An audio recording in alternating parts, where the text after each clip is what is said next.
Well, the circuit situated in the Docklands.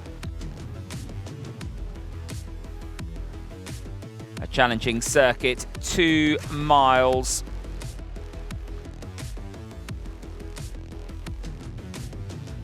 "20 turns.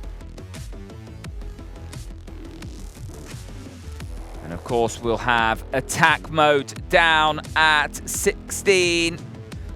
Look out for when drivers and how drivers have to take their attack mode allocation. It's laps of action. It's time to light it up in London. As the lights are on, lights are out, and we're underway. Good start from Evans off the front row of the grid. Keep an eye out though for Wehrlein. He's on the outside of Buemi as we head down towards the first corner. They're going to go left, and then we're going to flick it right. Buemi slots himself into second. It all concertinas up through the first couple of corners, and here's Norman Nato on the inside of Pascal Wehrlein. Can he make a move through into turn 3? He's trying to go around the outside, side-by-side action as they slick it through. Down the ramp we go. Evans it is that leads. Nato still on the inside of Wehrlein, and Wehrlein has to relinquish third place to the Andretti.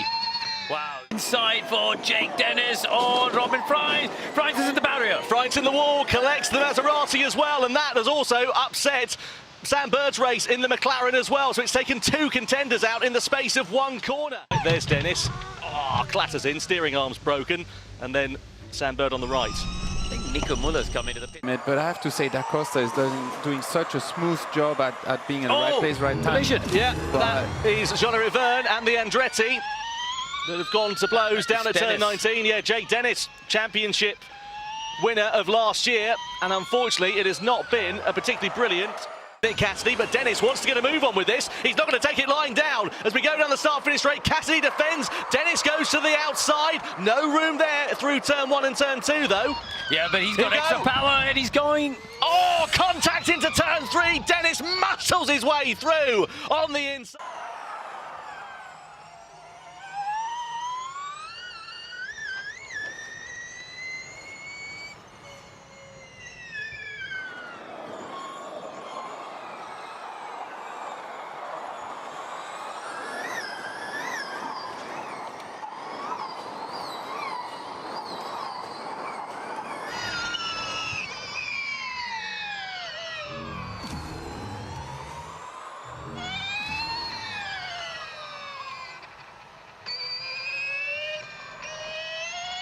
Yeah, thanks Saunders, really important there. Buemi's gone into attack mode as well for his first deployment. 2 minutes on the board then for Buemi. An extra 50 kilowatts of power releases Mitch Evans into the lead. Now, what is Wehrlein going to do there in scout of Mitch Evans as we come across the timing line? And now he's trying to attack for the race lead as we head down into turn 1. On the inside goes Wehrlein. That was decisive and important for the German driver as he now leads the race. What he's got to try and do now is build... Taking the attack mode and rejoining, just got the traction and the power to get there in front, and that was absolutely critical for the team. But this is, you know, the gap's opened up, right? It's 1.6 seconds. Quite tricky because it's 1.4 seconds now. Evans is the lap of his life, doesn't he, at this point, to try and retain a chance of victory here this afternoon.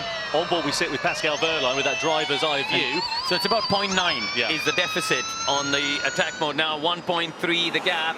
Wehrlein, he's got to get a great run through the chicane. When he comes out, the team at this stage will make the call about yes or no in terms of taking the attack mode. 1.2. The problem is that Günther, he's got no ties in the championship, doesn't need to be thinking about the bigger picture. He can just go for broke, and he's going for broke. On the inside, he moves down into the custom house chicane. Max Günther in the Maserati goes through into second place. Ended up with no front wing. Oh, he repaid the favour from Berlin. Good job. Yeah. Put me in the wall. I mean, space direction fault. They say nothing. Let's have another look. On board we are here with Nato. He's got the momentum. So everybody, the intention for this safety car is to clean up some debris. We hope it's quick. So just please be aware. I'd like everybody to try to pack up.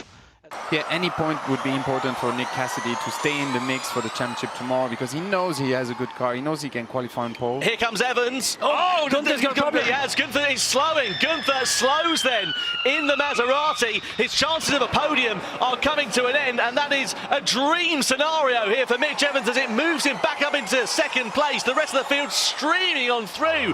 What a disaster for Max Günther. Talk zero. Gearbox failure. I tell you, I was listening to the onboard. A rattle noise. And I was like... Green flag flies then, racing gets back underway. 3 laps to go. Pascal Wehrlein leads from Mitch Evans. The gaps have closed up a little bit there, but Wehrlein will be able to build out that buffer. Evans, though, has got to defend with every ounce of talent that he's got, because he's got a very hungry Buemi and Nick de Vries very close behind as we come down in towards turn 1 and turn 2. Evans trying to close up there on Wehrlein, but about the same sort of energy. No way for him to do so at the moment. Wehrlein's had superior pace over the course of this one as well. It's going to be a hard charge and a hard job for Evans to do so. Great day tomorrow. Yeah, absolutely game on, isn't it? You can see Wehrlein there holding on to the lead. Evans close, but not close enough to mount an attack at the moment. Through into the slope we go for the final time. So Porsche leads Jaguar, leads Mahindra, leads Andretti Porsche, leads Nissan. Through out of turn 9 we go. Nose to tail running sort of quietened down on this closing lap of the race, but it has been a very, very busy one indeed. And what a drive it has been from Pascal Wehrlein. What a strategy here, Andre. Amazing. They did everything right. It didn't look good at some point, but then they turned it around, and to come out in front with these 2 attack modes, that's what gave him the win if he puts it in P1 now, which is looking pretty good. All Mitch can do now is put pressure from an eventual mistake. So a few corners then remain for Pascal Wehrlein. The pressure has been on him all weekend, and he has delivered. He comes around turn 19. One more corner to go for Pascal Wehrlein. It'll be victory number 3 in 2024.